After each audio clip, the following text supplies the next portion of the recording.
এইবাৰ আমাৰ বুঢ়া বিহু দলটোৰ কথা কি ভাবিছ?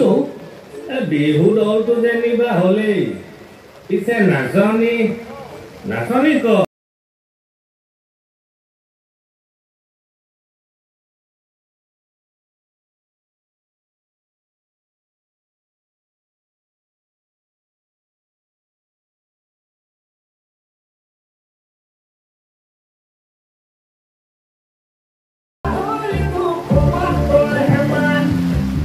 এইখিনিতে এটা কিন্তুৰ উদ্ভৱ হৈছে। সঁচাকৈ এয়াই নেকি বিহু?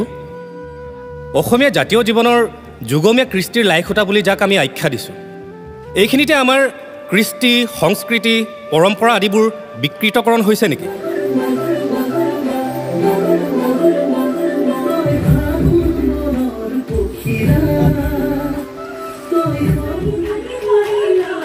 দিখৌ, দিচাং, ধনশিৰি, সোৱণশিৰি এনে বহু নদী উপনদী লগ লাগি যেনেকৈ মহাবাহু লুইতৰ বুকু জীপাল কৰিছে, ঠিক তেনেদৰে বড়ো, কছাৰী, তিৱা, লালুং, আদিবাসী, মিচিং, দেউৰী নানা জনগোষ্ঠীৰ সুখ সমন্বয়েৰে গঢ়ি উঠিছে বৃহৎ অসমীয়া জাতি।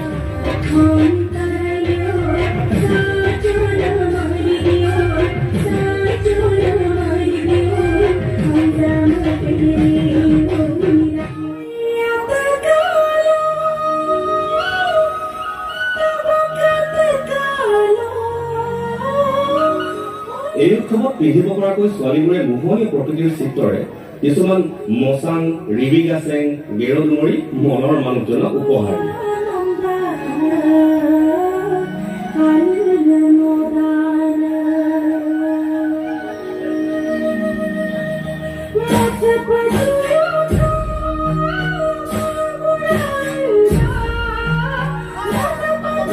অসমীয়া জাতিটোৰ যি অকণমান ঐতিহ্য আছে, জাতীয় জীৱনৰ ঐশ্বৰ্য যি আছে, সি খুন খাই আছে। অসমীয়াৰ বাপতি সাহোন বিহুটিত কিন্তু সময়ে তাতো হেল মাৰিছে। হেৰুৱাইছোঁ নিজকে, হেৰুৱাই পেলাইছোঁ জাতীয় জীৱনৰ ঐশ্বৰ্য আৰু সক্ৰিয়তা। আহক এই বহাগতে আমি বিচাৰি চাওঁ নিজকে, হেপিয়াই চাওঁ আৰু হেৰুৱাই যোৱা সময় পাহৰণিৰ সিপাৰৰ জীপাল নৈখন।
Abungot pati si lahu me tai